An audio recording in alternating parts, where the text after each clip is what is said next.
Salut à tous, je reviens aujourd'hui encore pour une vidéo de film puisque en termes de lecture je n'ai pas suffisamment lu ces derniers temps pour avoir assez de choses à vous présenter encore, mais j'ai bien avancé dans mes films, donc voilà, je refais une vidéo de film et puis celle de la lecture viendra après. Donc j'ai 5 choses à vous présenter. Au début de l'année j'ai regardé une des réceptions que j'avais eues à Noël, donc je vous l'avais déjà montré brièvement. Il s'agit de la première saison de Scrubs, qui est donc une série de style comédie dramatique, mais surtout comédie, donc qui se passe dans le milieu médical, qui met en scène des internes qui viennent d'intégrer un hôpital. Et c'est une série très connue, hein, vous en avez peut-être déjà entendu parler. Et c'était super bien, j'ai adoré revoir cette saison que j'avais pas vue depuis très longtemps. C'était vraiment super drôle, franchement c'est une série que je vous conseille parce qu'elle est super marrante. Il y a quelques moments un peu tristes parfois, mais c'est plus rare. Dans l'ensemble, c'est vraiment une série plutôt comique et c'est complètement barré. Voilà, les personnages sont comment dire, super bizarres quoi. Et en fait, on va suivre notamment un personnage qui est surnommé JD. Et on est dans sa tête en fait, on entend tout ce qu'il pense, toutes les réflexions qu'il se fait à propos de ce qui se passe autour de lui. Et c'est plein de petites scènes aussi où on voit tout ce qu'il imagine en fait et il part dans des délires un peu invraisemblables lors de chaque épisode. Et voilà, c'est vraiment une série une première saison que j'ai beaucoup aimée. Dans mon souvenir, les saisons suivantes sont un peu moins bien.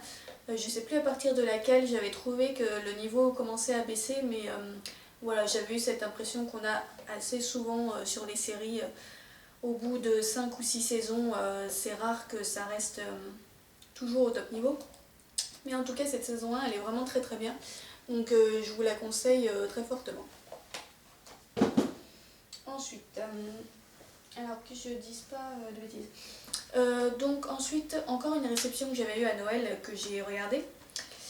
Il s'agit du Blu-ray de Jurassic Park. Donc à Noël, j'ai eu le coffret avec la trilogie et du coup là, j'ai regardé le premier volet. Donc bon, Jurassic Park, il n'y a pas besoin de présenter, je pense, vous savez ce que c'est. Voilà, j'ai bien aimé revoir ce film qui fait partie de mes films, un peu de mes films cultes. C'est pas le meilleur film que j'ai vu de toute ma vie, mais voilà, c'est un film pour lequel je ressens beaucoup d'attachement, que j'aime bien regarder de temps en temps. Voilà, c'est toujours un plaisir de le redécouvrir, même si c'est sûr que... Pardon, il y a le chat qui vient se mettre devant. Hop, désolée pour ça. Oui, donc même si c'est sûr que c'est pas le meilleur film de tous les temps, ça reste pour moi un petit classique personnel, on va dire. Maintenant que j'ai vu... Maintenant que j'ai lu également les romans qui ont inspiré les films, ça m'a permis aussi d'avoir un autre regard sur le film, de voir vraiment qu'est-ce qui changeait ou pas.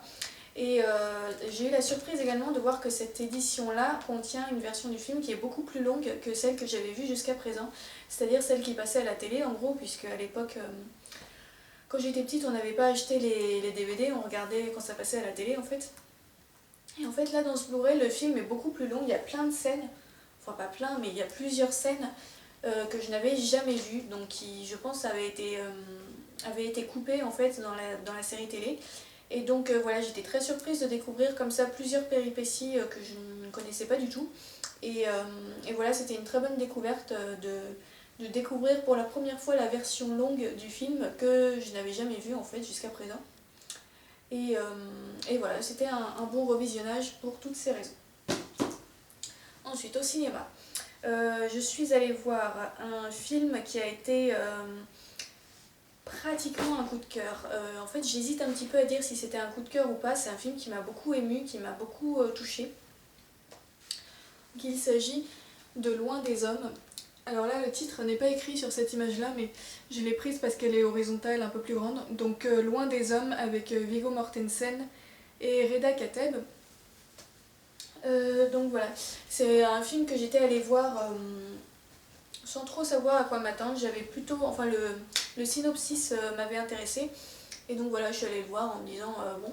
Et puis Viggo Mortensen est un acteur que j'aime bien aussi. Donc voilà. Et ça a vraiment été une très belle découverte ce film. Je l'ai trouvé extrêmement émouvant. C'est un film en fait, donc ça se passe en Algérie en 1954 je crois. Ça se passe pendant la guerre d'Algérie et ça met en scène un instituteur donc, qui est joué par Viggo Mortensen qui vit dans la région de l'Atlas et qui vit dans son école en fait dans un lieu très très très isolé et donc en fait il fait la classe aux fils et filles des bergers de l'Atlas qui vivent dans les tout petits villages qui sont très à l'écart du reste de la civilisation. Et donc voilà, il mène une vie dont il est très satisfait. Et puis un jour, il y a une de ses connaissances à lui qui va lui amener un prisonnier en lui demandant de l'escorter en fait, jusqu'à la grande ville où il doit être jugé. Donc c'est un jeune homme qui vient d'un village, il est accusé de meurtre et donc voilà la connaissance de Viggo Mortensen, j'ai encore oublié son nom, Daru. Voilà, il s'appelle Daru dans le film. Daru, je ne sais plus trop pour la prononciation, mais voilà. Daru au début n'est pas du tout d'accord parce qu'il sait que s'il emmène cet homme là-bas, il sera très probablement condamné à mort. Et lui, il veut pas être impliqué là-dedans. Puis l'autre lui laisse pas trop le choix, donc il va accepter d'héberger le prisonnier dans son école pendant une nuit. Mais voilà, au départ, il veut pas trop l'accompagner et finalement, pour diverses raisons, il va accepter de l'emmener vers la ville parce que le prisonnier veut aller là-bas, il veut être jugé en fait pour des raisons qui sont révélées au bout d'un moment dans le film. Et donc voilà, c'est une histoire que j'ai trouvée vraiment très très touchante. Donc ils vont faire plusieurs rencontres au cours de leur voyage, il va y avoir pas mal d'histoires par rapport à la guerre, au groupe de rebelles, etc. Et ouais, je n'arrive pas à trouver la phrase exacte pour dire mon ressenti par rapport à ce film, mais c'est une histoire qui met en scène vraiment des questions assez profondes, je trouve, en termes de valeurs, de morale, sur l'âme humaine, etc. C'est un film que j'ai trouvé vraiment très beau, sur le plan sentimental, donc sentimental pas dans le genre gnangnan, hein, mais sur le plan, ouais, sur le plan de l'âme et des émotions et des valeurs, etc. J'ai trouvé qu'il était très profond, enfin moi il m'a vraiment beaucoup touchée ce film, j'étais presque bouleversée en sortant de là, je trouvais qu'il y avait une très belle leçon à la fin de ce film finalement, que ça faisait réfléchir sur pas mal de choses. Et voilà, j'ai beaucoup beaucoup aimé le jeu des acteurs, notamment celui de Viggo Mortensen, que j'ai vraiment adoré dans ce film-là. Donc j'avais déjà une bonne estime de lui avant, mais là dans ce film, je trouvais qu'il était vraiment très bien. Il joue un personnage qui est assez ambivalent, qui peut parfois être assez brutal, assez violent, et qui en même temps est un homme qui est très généreux, qui a beaucoup de bonté en lui en fait. Voilà, un personnage qui a différentes facettes et qui est très intéressant. Et voilà. Franchement, je ne sais pas quoi dire d'autre à part que je vous conseille vraiment vraiment d'aller voir ce film. Il n'a pas forcément l'air extraordinaire comme ça, il n'y a pas forcément beaucoup de promotion à propos de ce film, j'ai l'impression, mais il est vraiment très très beau. C'est vraiment une petite perle comme ça du début d'année qui m'a beaucoup surprise et que je suis très heureuse d'avoir vu. Donc voilà pour Loin des hommes. Ensuite, je suis allée voir, alors là je suis un peu embêtée parce qu'il y a le chat qui est installé sur mes genoux, donc je ne vais pas trop pouvoir m'avancer, mais je suis allée voir Une merveilleuse histoire du temps. Alors je vais essayer de m'avancer quand même parce que là vous voyez rien. Donc Une merveilleuse histoire du temps avec qui Eddie Redmayne et Felicity Jones. Donc c'est un biopic qui retrace la vie de Stephen Hawking, donc le célèbre physicien. Et donc en fait ça part du moment où il est à l'université de Cambridge en train de faire son doctorat jusqu'à ce qu'il ait donc son accident entre guillemets, enfin jusqu'à ce qu'il découvre qu'il a une maladie dégénérative qui va progressivement le paralyser. Et ça va aussi et surtout raconter sa relation avec Jane Wade, qui était donc sa femme et qui, donc au début ils sortaient ensemble normalement, et ensuite quand la maladie de Stéphane va se révéler, Jane va décider de rester avec lui et elle va quand même se marier avec lui pour l'aider à affronter sa maladie. Et ça parle aussi bien sûr de tout l'aspect physicien, donc des recherches qu'il va faire, des grandes découvertes qu'il va faire qui vont le rendre célèbre dans le monde entier, etc. Et voilà, ça raconte un petit peu tout ça. C'est un film que j'ai également beaucoup aimé, que j'ai également trouvé très émouvant, même si là, Il y a eu certains moments où ça partait un tout petit peu dans le mélodrame, je trouvais, à certains moments. Il y avait des fois c'était limite trop. Mais dans l'ensemble, j'ai quand même passé un très bon moment, j'ai trouvé ça intéressant. Déjà parce que Stephen Hawking, je le connaissais de nom, mais c'est tout en fait. Je ne savais pas du tout sur quoi il travaillait exactement ou quoi que ce soit. Donc voilà, j'ai trouvé ça très intéressant de découvrir ce personnage, entre guillemets. Euh, Puis en plus, là, ça fait quelques temps que je m'intéresse pas mal à la physique en fait. J'ai envie d'apprendre plus de choses sur ce sujet. Et donc là, ça parlait exactement de ça. Et en plus, le matin même où je suis allée voir ce film, juste avant en fait, j'avais eu un cours de physique où on avait évoqué certains aspects qui ont ensuite été évoqués dans le film. Donc voilà, c'était très dans la continuité de mes réflexions du jour, on va dire. Et donc voilà, tout ça c'était assez intéressant, même si c'est pas l'aspect le plus important du film. C'est pas un film sur les travaux de Stephen Hawking, c'est plutôt un film sur la vie personnelle de ce personnage et surtout de son handicap dû à sa maladie. Et j'ai beaucoup aimé le jeu de l'acteur, donc Eddie Redmayne qui incarne Stéphane. J'ai trouvé qu'il avait un jeu qui était vraiment très touchant, même si parfois au niveau de la réalisation, comme je le disais, je trouvais que ça partait un tout petit peu trop dans le mélo. Je trouve que le jeu de l'acteur était quand même suffisamment bien, suffisamment émouvant pour que ce soit pas gênant en fait finalement. Donc voilà, j'ai trouvé que c'était également un très beau film. Un film qui est à la fois, comment dire, qui mélange beaucoup la tristesse et le bonheur en fait. C'est le genre de film qui peut faire pleurer de joie et pleurer de tristesse selon les différents moments en fait. Voilà, que dire d'autre. Je vous le conseille aussi, voilà, c'est un film intéressant et puis émouvant, voilà. J'ai l'impression que je m'exprime de manière très brouillonne aujourd'hui, mais bon.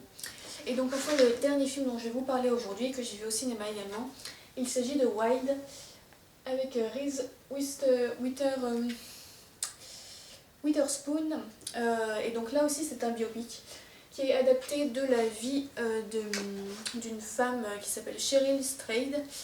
Et donc c'est adapté d'un roman en fait. Donc Cheryl Strayed a écrit son autobiographie et le film est tiré de cette autobiographie.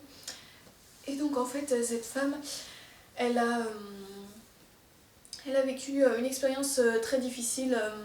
En fait sa mère est morte quand elle était étudiante et elle a très très mal vécu ce deuil et du coup après ça elle a un peu ruiné son mariage, elle a sombré dans la drogue, etc.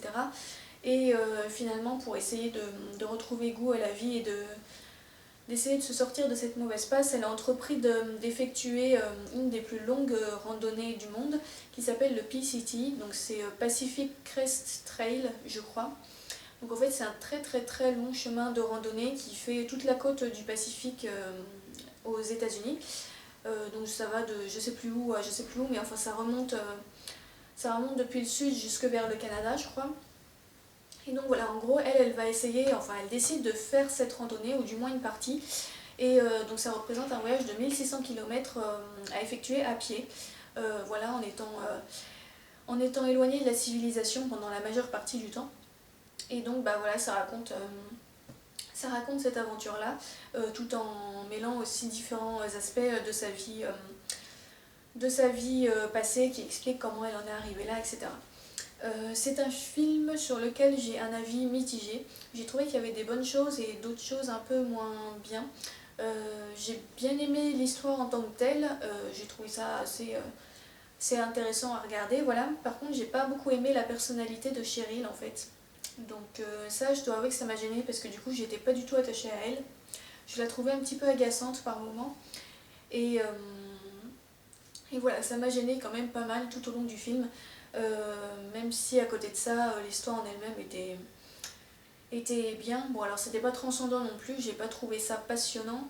C'était un film qui était agréable à regarder, mais enfin agréable pas toujours, parce qu'au tout début du film il y a une scène, et je vous préviens, parce que moi ça m'a beaucoup surprise et âme sensible, attention, parce que le film s'ouvre sur une scène où elle a un problème avec ses ongles de pied.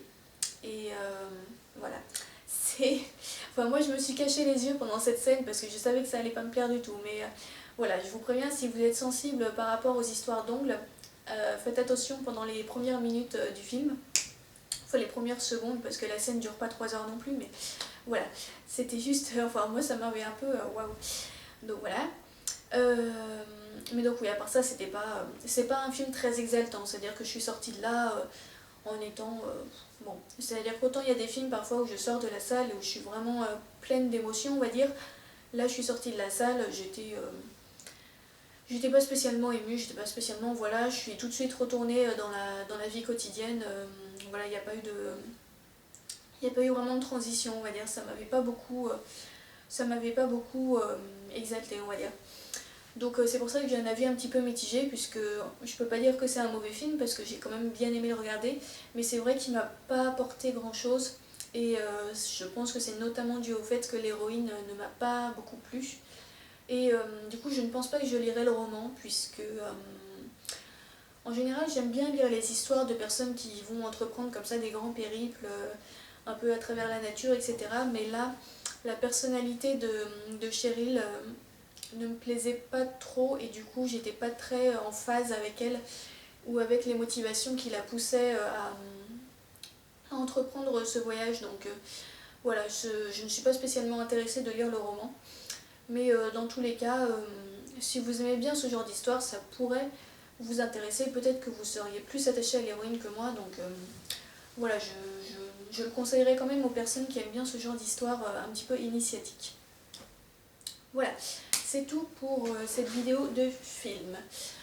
Donc, 16 minutes, on ne va pas s'éterniser. Donc je reviendrai bientôt avec une vidéo sur les lectures. Et puis d'ici là, je vous souhaite de bons visionnages et puis je vous dis à très bientôt. Salut!